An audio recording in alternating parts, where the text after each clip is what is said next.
Hey, what's good, everybody? It's me, your hero, Benjamin Banks, and you're watching Leveling Up with Benjamin Banks. Joining me, as always, are my co-hosts from the Leveling Up with Benjamin Banks podcast, Rebellious D, and making his return, Double OT, Terrific Trav. Trav, what is up?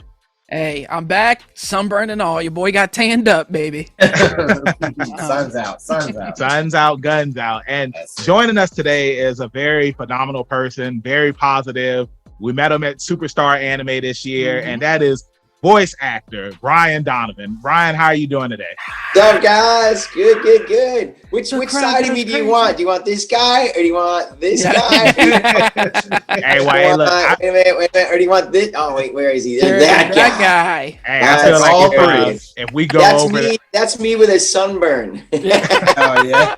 All three of y'all. Nah, yeah. I feel like if we run this thing too long, then we're gonna get the angry rock.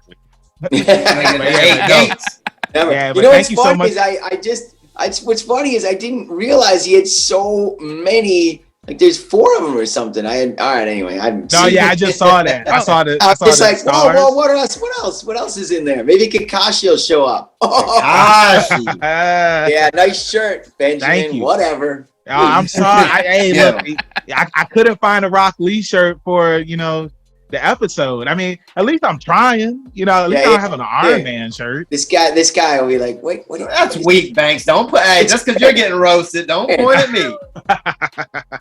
No, it's all right. Kakashi's a very beloved character, and I support that 100%. Hell yeah. Yeah, 100%. I feel like everybody is from the show.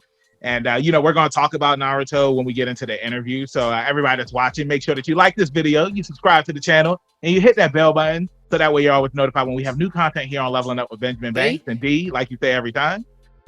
As always, episodes of the podcast found in the description. Like, follow, subscribe to the channel, and thank everyone for watching and listening. That's right. Trav, your tip of the day. Hey, man, if you're going to come on the podcast with Brian Donovon, you better be wearing that Rock Lee shirt. That's all there is to it. Excellent tip. That's all there is to it. Oh this poor Benjamin. This is what they do to me. They gang up on me. Here, I'll try to distract everyone with a flower just coming by. I don't know. Thank you. I appreciate I'll take a sip to that. I don't have my Trav, I'm with you.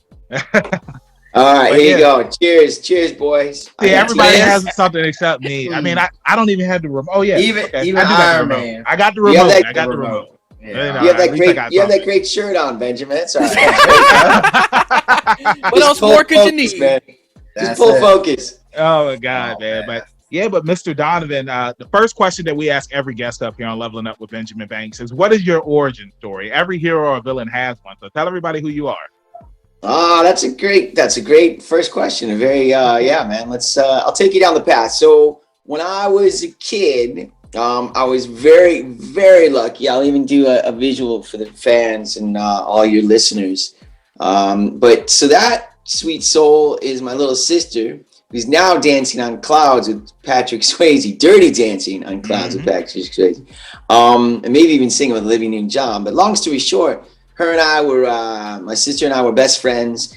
We both love to perform. And the reason I bring my sister into the equation in that question is because I was very fortunate, and I guess we both were really, because we adored each other, but we were also performers, as I said. And so we were kind of a built-in audience. We were like a cheer section for each other.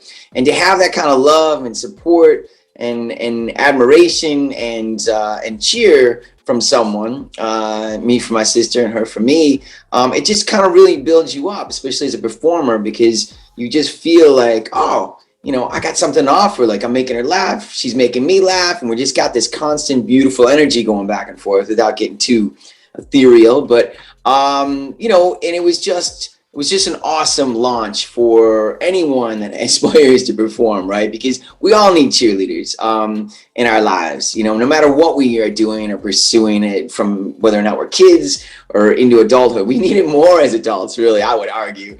We need someone to cheer us on. And so I was very, very fortunate. And my story wouldn't be nothing without my little sister, because she was my cheerleader. And I would not be the performer I am today without her. I wouldn't believe in myself the way she bolstered that in me. I wouldn't have the, I wouldn't think out the box. I probably would have a lot more inhibitions, and be afraid to do things. But she really just allowed me to be myself, my best self, and I'd like to think I offered that to her too and supported her that way too.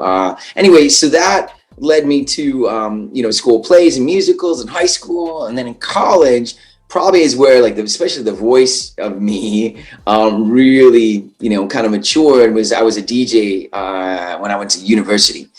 And for 4 years, I played on the radio, and that was a blast. And that really got my chops going. I didn't do a lot of voices necessarily, but it really got me comfortable in front of the mic. And I was able to splice and dice, a tape from my radio days. So when I went to Hollywood, and how I got to Hollywood is I delivered a car. There was a company called Auto Driveway, and for $200 you deposited, you got a car that someone needed from location A to B. And so I went to university in Cleveland. I was from Buffalo, so I registered from those two cities to LA. That was my dream, right? Go to LA, go to Hollywood. And then 6 weeks later, one came up from Buffalo. I delivered the car. Those first few months, I rode a couch for 2 weeks. Then I found a roommate who just happened to be Molly Shannon, who you might be familiar with, the iconic, just a marvel of talent, who just came out with a book. But anyway, her and I met. We ended up living together for 4.5 years until she went to SNL. But I went around town in the early days. I waited tables. I went around with the voice tape that I'd spliced and diced from the DJ days. And finally, a casting director bit. She said, "Hey, I love your voice. I got two words, in a radio commercial for McDonald's. Do you want to do it?" And I was like, "Yeah." And anyway, it went. It was fun and went well. And then they kept hiring me. That production company, kept hiring me.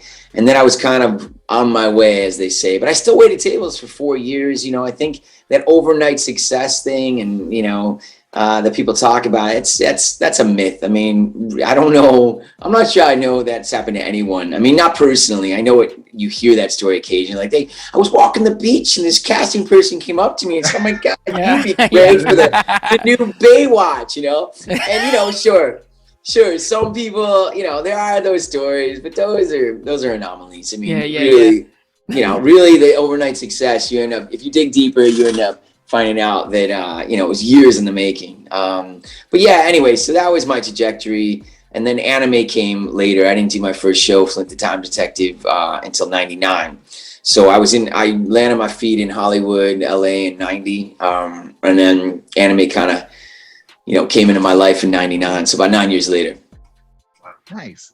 And that's a classic show too. I mean, I know a lot of people didn't get a chance to watch it, but growing up in the early 2000s, every Sunday morning before we would go to church, I would tune in to Jetix and I would watch Flint the Time Detective. And I love the Dragon Ball and Yu-Gi-Oh vibes that it has. And I feel like it was one of those shows that was on Jetix that I don't know if they showed all the episodes or whatnot.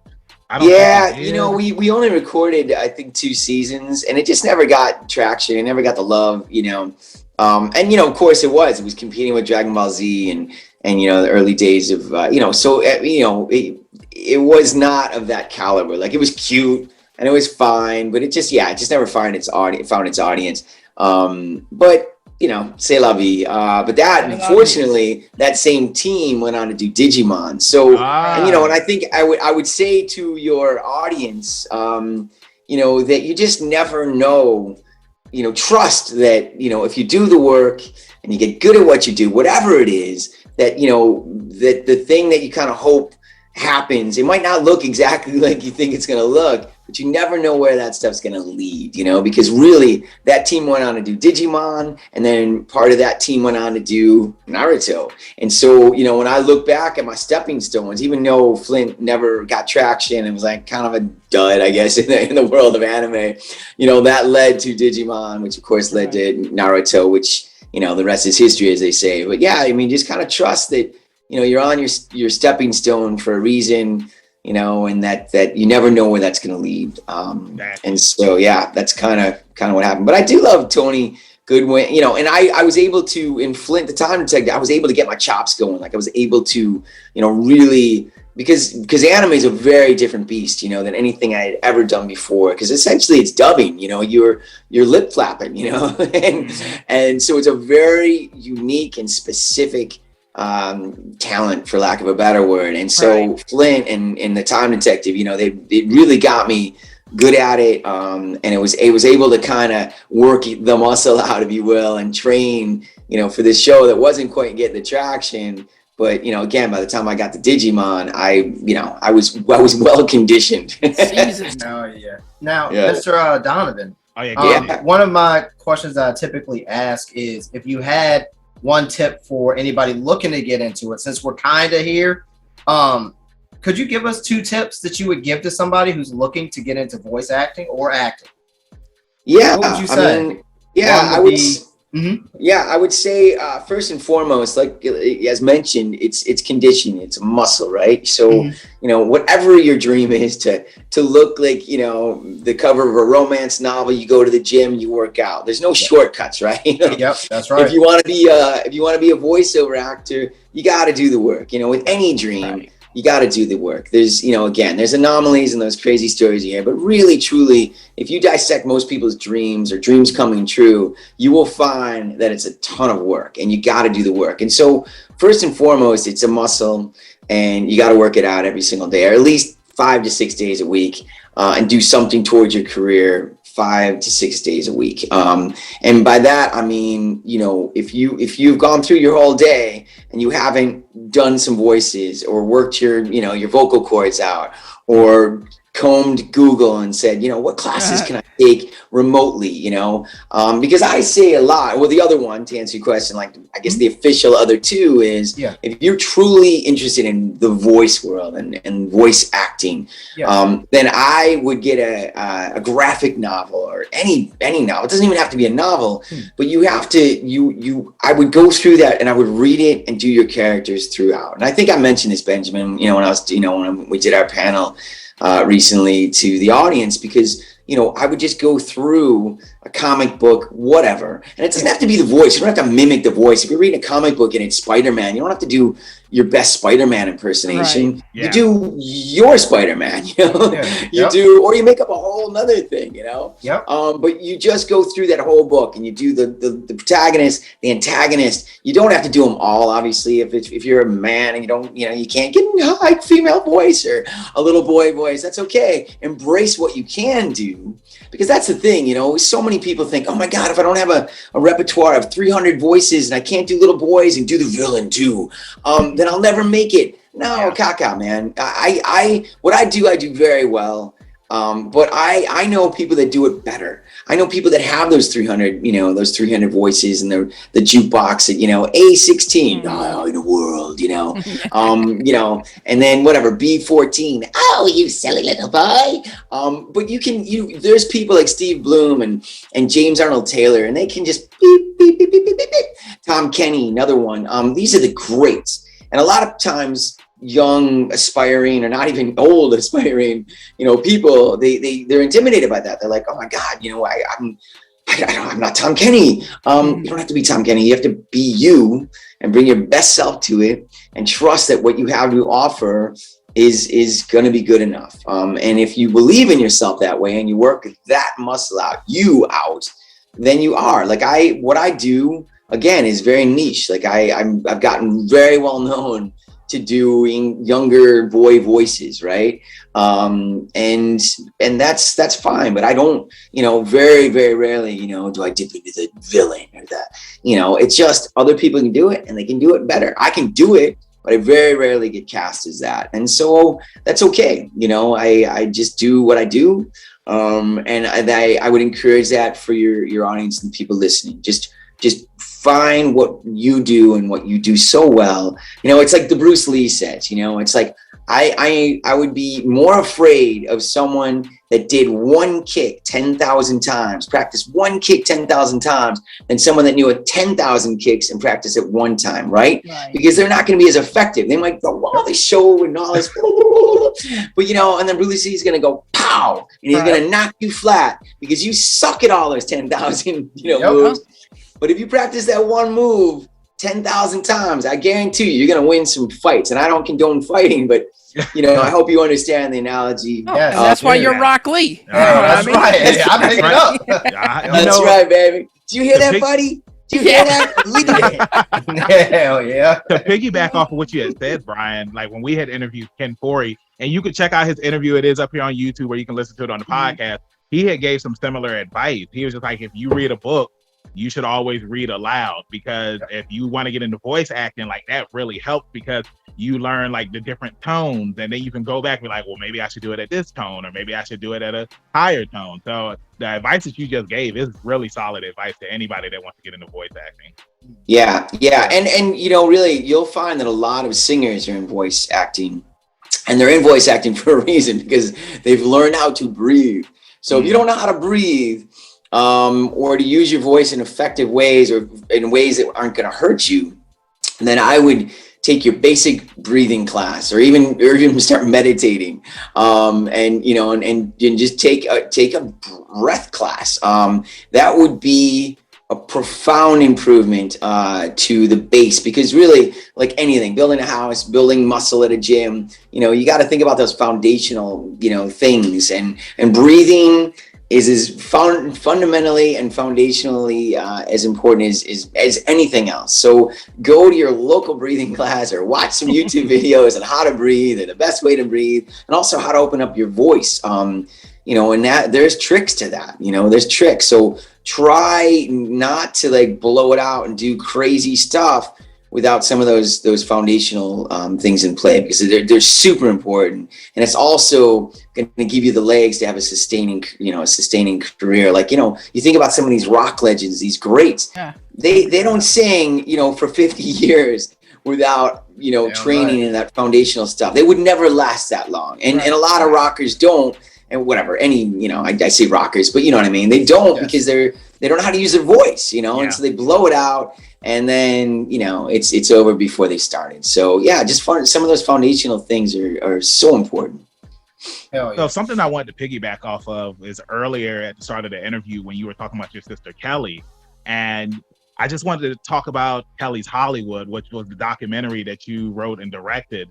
And I mean, like, I saw the trailer for it, and it looked really awesome. It looked really sweet. And I know that you talked about her at the Q&A, and one of the things I love about you is just your energy and how positive you are. So like, tell the audience like what Kelly's Hollywood is about, and what was the process like making that documentary? Thank you, man. Well, I love talking about my little sister. My sister was born with Down syndrome in 1969. I mean, in case you haven't known, I'm an old fart. I've been around for a while. Born in the 60s. My little sister was born in the 60s too. It was a very different time. When she was born, the first thing they said to my sister wasn't congratulations. It was, you can institutionalize her. You should institutionalize her. It was back in the end of that era of institutionalization. And my mom said, stick it, and brought her home, and the rest is history. But I made an award-winning documentary about my little sister. It's in a lot of ways, it's a glorified home movie. I wasn't sure it would ever see the light of day. I thought this is a very expensive home movie, because I ended up, putting the Bee Gees in there and some of these iconic, songs. Anyway, very fortunately, I was able to license it to Showtime. It was on Showtime for 2 years, and now you can find it on Amazon. But it's called Kelly's Hollywood. I recommend it to everyone. I feel very fortunate that I made a film that is so user-friendly, and that it's easy to recommend, because it's really 82 minutes of love, and more importantly, a reminder of what we're all here for. Like, what are we doing here? And why is it so important to believe in yourself and your dreams? Because our dreams give us purpose and goals and passion, and they give us dignity and a reason to live.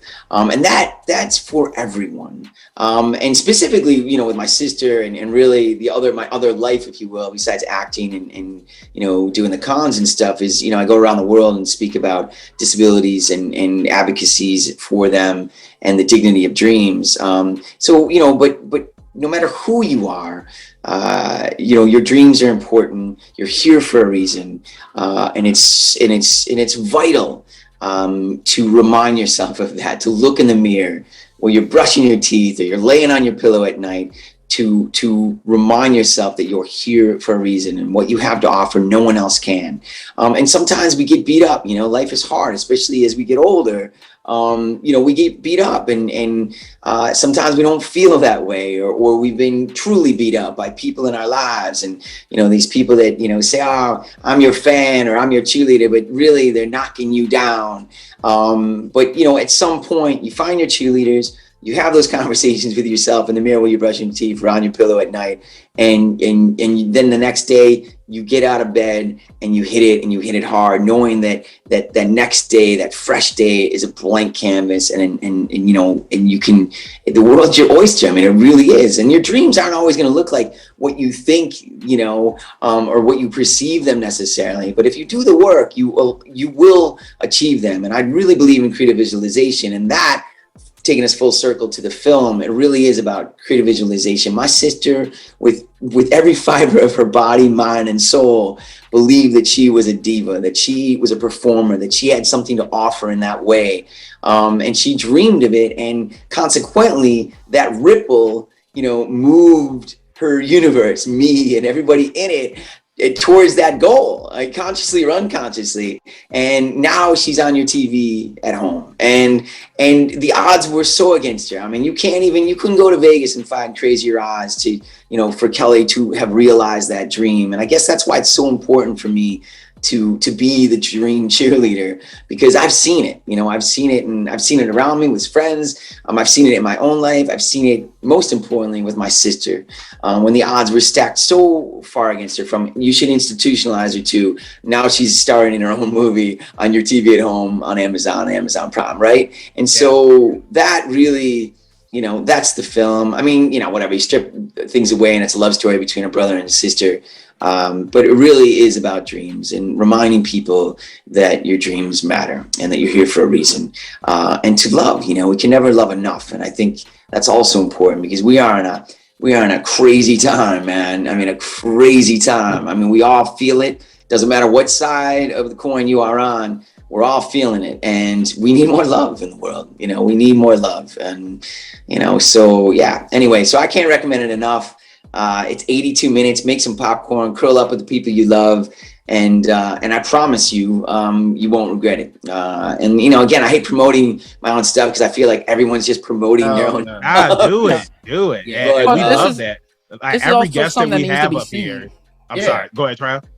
No, I was just saying, this is something that everybody should see. These sort of things, and because it makes you think about how you treat people, Correct. how you're living your life. Correct. And I think every time I've ever seen you talk or say anything, it's nothing but motivation and positivity, not just for you, but just to help people and just make the world better.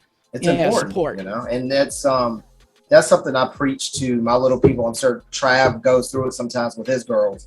But it's, there's always someone when you think you have it bad, just remember, you got to stand up and remember that someone else has it 10 times worse. And you have to, you have to spread the love, like you said, Mr. Donovan. It's super important, to help pick people up. It is, man. I know it sounds, you guys are both parents, and I'm a parent too, with two little boys, 7 and 9. And look, you're not going to get it all right. Exactly. Often I don't. I mean, I berate myself all the time, thinking, "Oh man, I blew it in that moment. I blew it." But I always say that if you lead with love, again, back to those foundationals, if you lead with love and your intentions are pure, then that's okay. You're not going to get it all right, but at least, you lead in love. And I also live in the big city. I live in LA, and my kids are in the real world. Like, so many people are like, "Man, you live in LA, like surrounded by, guns and violence, and big city living and homeless." And I'm like, well, I want my kids to see that. I want my kids to know that life is hard, and that, the things they have, they're lucky to have, and they should never take it for granted.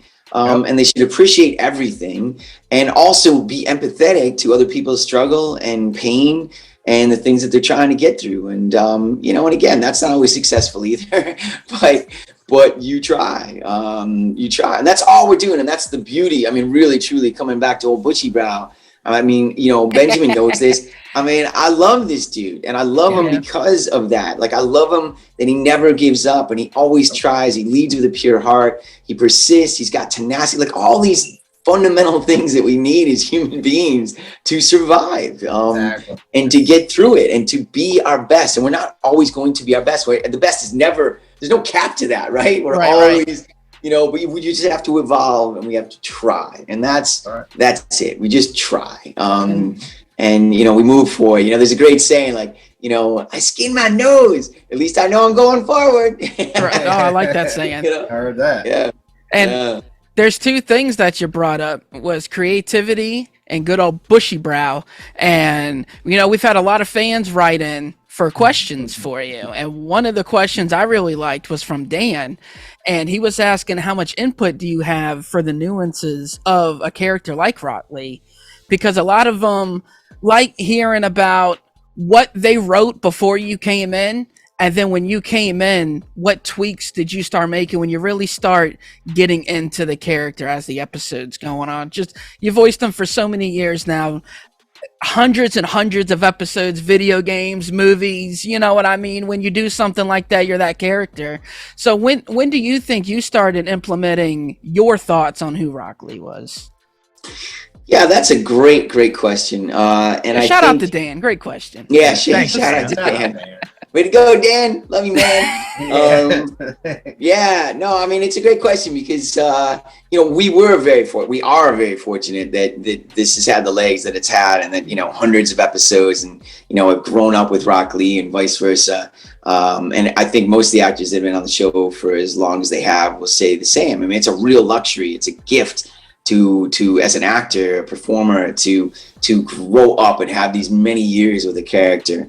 As far as like the nuance and the development and how much power say I have, that's, you know, in the beginning, that's kind of what you're trying to do when you're auditioning, right? Because when you audition, you just throw what you know, your idea of what you think might work for this character, you know, and they give you the script or they give you the lines that you're going to say. And they were having trouble with Rock Lee. It's one of the reasons they brought me in, because, you know, Rock Lee's kind of his own little, I mean, he's very proper. He speaks, you know, with no contractions, but yet he's very emotional. He has these crazy outbursts. And so they were trying to find the nuances. Yeah, I love him too.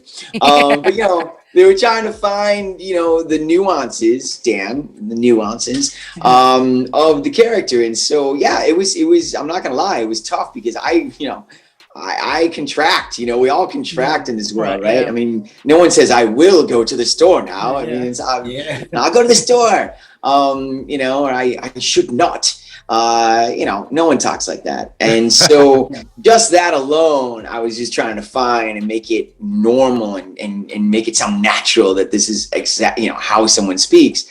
So that was really hard. And I think probably as far as like the nuances go, was just really trying to make it organic in a way that sounded natural as Rock Lee sounds or could possibly sound. And then really rely on the director. There's a lot of work as the relationship carries on and the episodes carry on. You will probably listen, like if you go back to almost any of the shows that you love, if you listen to like the first 5 episodes versus, let's say, you know, a show carries on 50 plus episodes. If you go on to like say 50 or 100, you will probably hear subtle differences in the characters that you love, right? Because the actor's trying to find it, you know, they're trying to sink their teeth into it, trying to settle into it. And so, and that's probably true of Rock Lee. I mean, you know, I've heard the first few episodes of Naruto, obviously.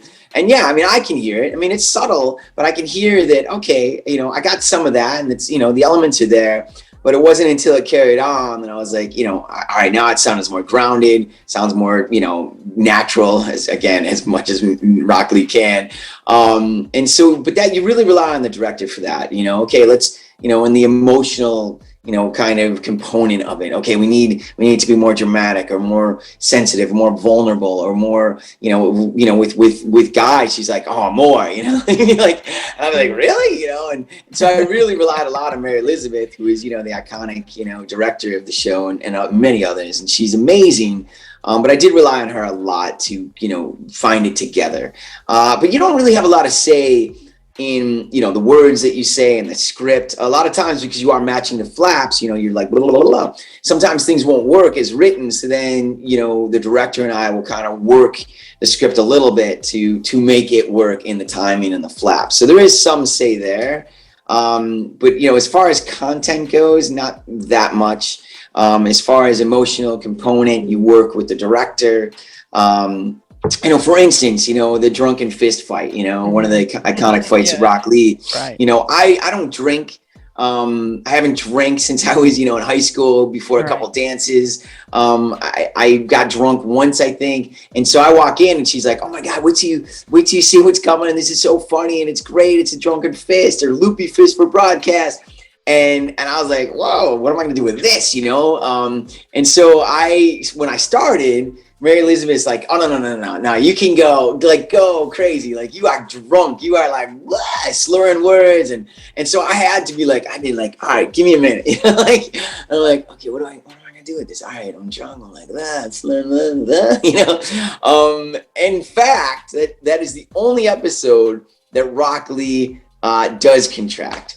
You will hear it. And yeah, so, but anyway, you know, you work together, you know, you find it together, you have fun, you do a couple takes, you know, sometimes you'll do it and you think, oh, that's great. And then, you know, Mary Elizabeth like, you know what? No, let's do more of this. And then you do a second take, a third take. Sometimes you're the one that says it, you know, you'll do it. She'll be like, all right, great. That was awesome. Moving on. I was like, hey, can I try this? And so, yeah, that's, you know, long answer to a short question, but I hope that kind of, you know, gives you the studio have it section. any other way. Yeah. So the next question is from Sydney, and she asks, are there any specific character traits that you share or don't have in common with Rock Lee?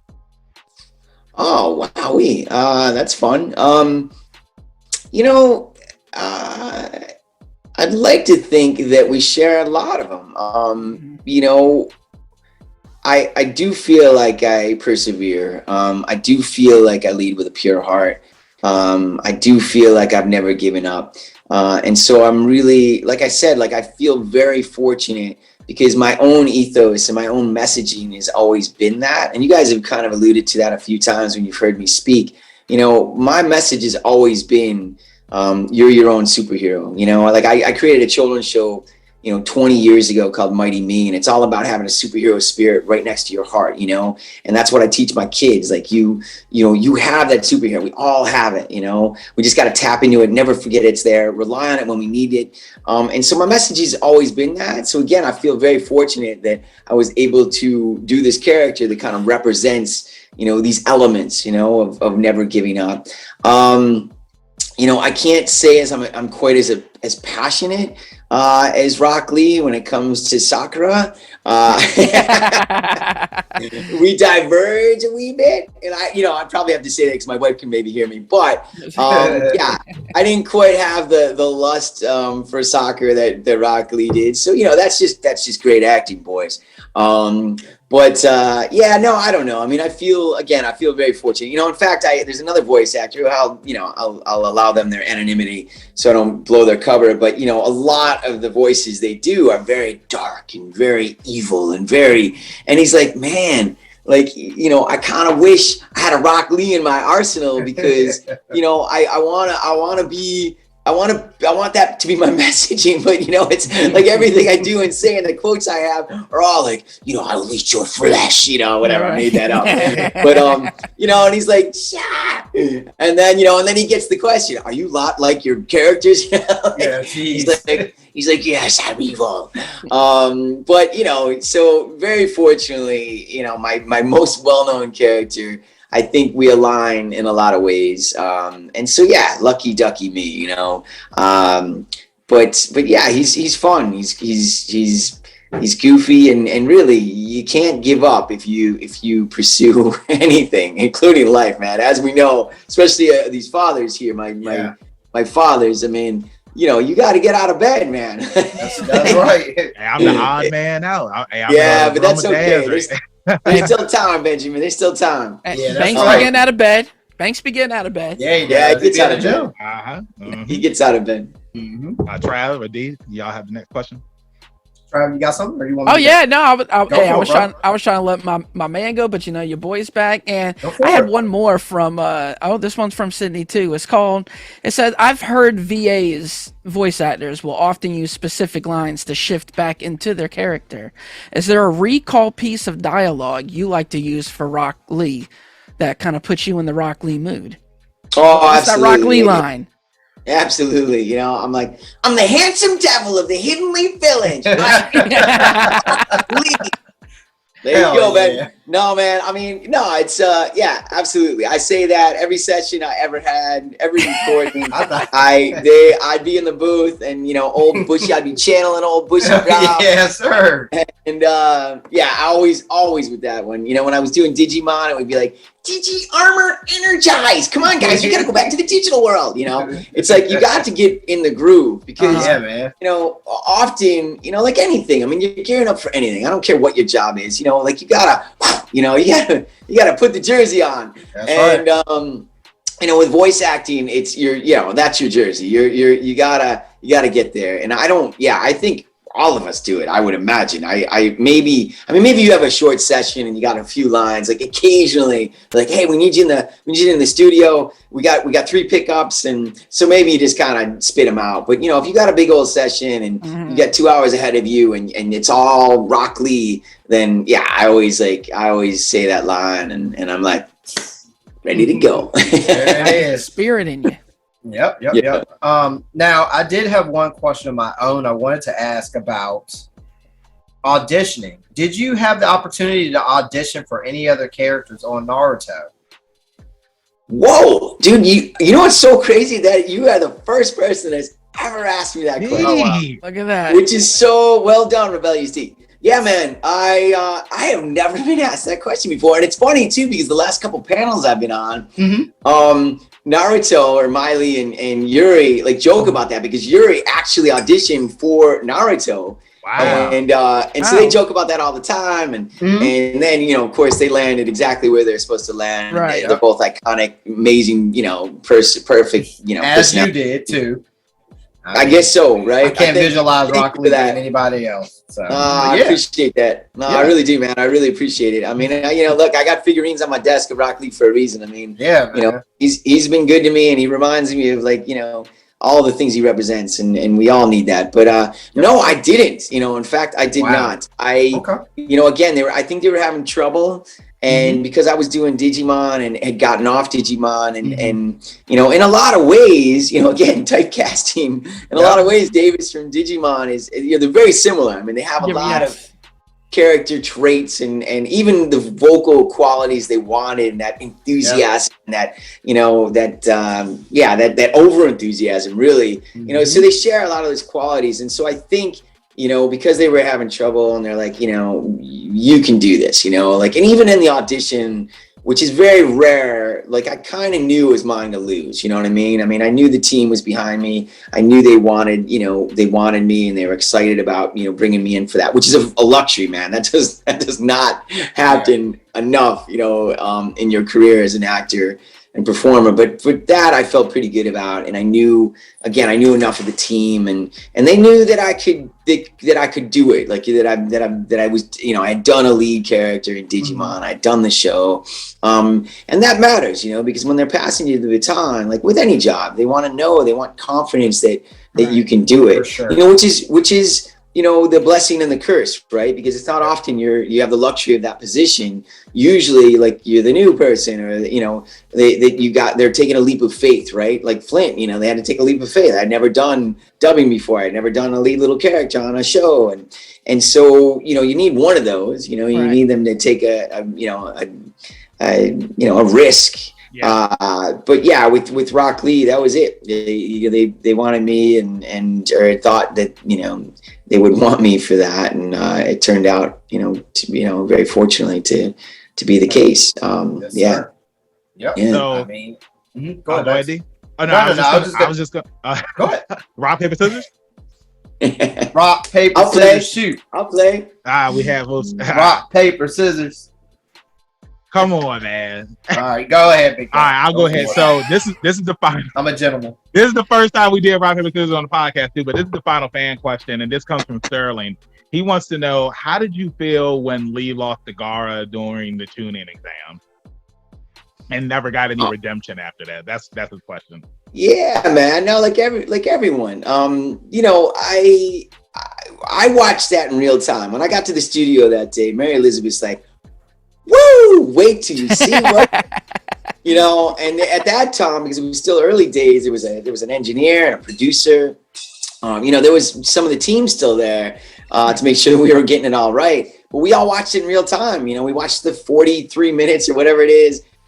She said, let's just watch it because this thing it's going to blow you away. You need to know where it's going, blah, blah, blah. And I think like the I was as captivated as anyone. I was like, whoa, like this is crazy. And I think, and I try to say this as modestly as possible. I think not only was it just like this holy mackerel moment of Rock Lee, but I think it was kind of a holy mackerel moment for the show and for fans. I think that's when a lot of fans would say that they really sunk their teeth into Naruto. It's like, what the, Yeah, no, 1,000%. Yeah, so so that's kind of fun, right? Certainly. Being part of that moment. But yeah, I mean, it was brutal. Like I just showed my kids 6 months ago that for the first time, I was like, you know what? Because they were bugging me. They're like, Daddy, we want to watch. And their friends at school were already watching it. And I'm a little more conservative with my kids' intake. So I was like, I wasn't ready to show them, the series. But I was like, all right, I guess it's time to show them the fight. Well, damn, man, if I haven't heard for the last 6 months, they're like, well, you lost, though. How did you lose? Like, why did you? I'm like, wah. So, yeah, I mean, no, of course, it hurts, man. It hurts. Yeah. But I also think, I have to realize, and I think everyone realizes, and the reason, if you're a Rock Lee fan, you are a devoted, loyal, passionate Rock Lee fan for the reason that I lost, right? I lost. But I showed the journey back. And the journey, I think, is what most people appreciate. They'll talk about the fight and how iconic it was and the weights dropping in the, that epic fight. But the reason they fell in love with Rock Lee and the reason I fell in love with Rock Lee is that I did lose, but I picked myself back up, and I did what I had to do to get back. And that's life. That is life. You got to pick yourself up. You will get knocked down. I mean, there is no question, whether it's death and dying, loss of a job, broken heart, whatever it is, you will get knocked down. And the difference between, really everyone is who gets back up, who gets back up. So I 100% agree with that. So now we're here at the end of the interview, and at the end of each interview, D, he has his famous 2 questions that he loves to ask our guests. So D, I'm passing the ball to you. All right, thank you, sir. Welcome. Okay, Mr. Donovan, first question. Favorite 80s or 90s movie, or both if you have one of each? I do have a favorite movie, and this is a little more obscure than your fans are going to appreciate. They're going to have to look it up. But my life changed watching My Life as a Dog. And it was by Lassie Holstrom, who also did, What's Eating Gilbert Grape. And again, it's a foreign film, it's a European film, a little more obscure, but it changed my life. And so did a few others. I mean, there's a lot of other films. I mean, obviously Star Wars, Terms of Endearment, whatever. I mean, I have a long list like most, but one of my favorite thing about films, the ones that really resonate with me anyway, are the ones that can make me laugh and cry within the same breath. Right. If you can take me on that emotional journey, where I'm feeling all the feels, and My Life of a Dog does. It's about a little boy who loses his mother to cancer. So it's not, there's funny, like I said, like you're laughing, you're crying, but it's heavy. Right. But it was just like, it was so powerful, and that's when I committed to the arts. I was like, I saw it in college, and I was, I was vacillating a little bit because I was getting a business degree. But I knew I wasn't going to do business necessarily, but I was like, wow, I'm going to have this huge student loan. I better get something practical. But yet I love the arts and I love performing, but I saw that film and that was it. I ended up going back to see it 3 times that week. It was playing at this little theater in Cleveland, and I've very rarely seen any film more than twice, more than once really. And that one I just went back, boom, boom, boom. And yeah, it changed my life, man. And that was really when I committed. But you had another question, or was that like a 2-parter? I can't remember. That was just the one. The second one is, growing up, was there anything that scared you, spooked you, and stayed with you? Whether it was a lullaby, a story, some weird shape a tree used to make. What do you have? Yeah, man. I was very unfortunate as a kid, had vicious allergies, and my eyes used to kind of glue together at night, right? The mucus and I won't get into the new, all this stuff. Yeah. But they just, it would be disgusting, right? I was a little kid, single digits, and I had vicious allergies, and they'd get glued shut, and I would be in this reoccurring nightmare. I remember vividly, still to this day. We had a basement growing up, and the basement was all, you're a kid, it's always freaky, right? You never want to go down there without all the lights out. Yep. Yeah, and so the dream, the nightmare was the stairs. It would always start the same. I'd be at the top of the stairs, and it was the classic kind of East Coast, like very, very narrow stairs, 13 of them, boom, boom, boom, boom, boom. And I'd be at the top, and all of a sudden they would shutter, and I'd go down the stairs like a slide into a swamp. Dark, nasty, scary swamp. And at the end of the swamp is this fan chair. Like you've seen them in the South. There's beautiful wicker white fan chairs. And at the end of my basement, on the other side, through the swamp, is essentially what I would imagine was the devil. And he's in the chair, and I am like uncontrollably going towards the devil. And then I would wake up, but I wasn't awake. I couldn't open my eyes. So I'm still in the dream, screaming for my mom, and we'd have to come down, put warm washcloths on my eyes, you have to get the crust. Yeah, dude. And I'd finally get visually out of the dream too, or I keep saying dream, but it was a bona fide nightmare. It sounds like one of those Goosebumps books you used. That's right. I'm sitting here thinking about the Sandman to you. Yeah, that's right. Hell yeah. And if I was to do the voice of the little kid now, I'd be like, Mom! Easy sale. Thank you so much. Wonderful answers. Yes, sir. Yes, man. Indeed. Yeah, guys, leveling up with you boys have been a pleasure. Thank you so much, Benjamin, for inviting me. You're welcome. Rebellious D, so nice. Trav, so nice to meet you guys. Aloe Vera for that burn there, buddy. Oh yeah, I'm on it. Yeah, so Mr. Donovan, before we let you go, if you could just let everybody in social media land know where they can find you at. Yeah, man, I wish I could say TikTok, because I know I'm an antiquated old fart, but I'm not even on TikTok. I am on Instagram, which is probably the one I use the most. It's Brian Donovan, that little name I think you see on the screen, _ the number 1. I'm holding my little baby, who's not a baby anymore. But yeah, please say hello, follow, and hug virtually. And and I also keep people abreast of kind of what I'm doing as far as cons go, and I got SAC Anime coming up this weekend. So I can't, depending on where you are in the world, I usually kind of give people a heads up of, my next, 3 to 6 months. In the area. I love it. Yeah, man. So, and I'm as Benjamin knows, I'm a hugger. I mean, I always ask permission, but come get a hug from Brian Donovan, because there's not enough free hugs. Not enough love. Free hugs campaign. That's right. That's right. Oh, bushy brow. That's right. The man. So with that being said, thank you everybody for watching this episode. Please make sure that you go and check out Kelly's Hollywood. It is on Amazon Prime. Absolutely. And like I say at the end of every episode, keep that pinky up. Stay positive. We'll see you next time on Leveling Up with Benjamin Banks. Peace. Thanks so much, you guys. Thanks again, everybody, for watching another episode of Leveling Up with Benjamin Banks. Make sure you like, follow, subscribe to the channel. Podcast, we got that too. Make sure you give us a thumbs up and hit that bell for further episodes and notifications. Thanks a lot to our patrons. And if you don't mind, join the Patreon. We'll be having new specials coming up soon.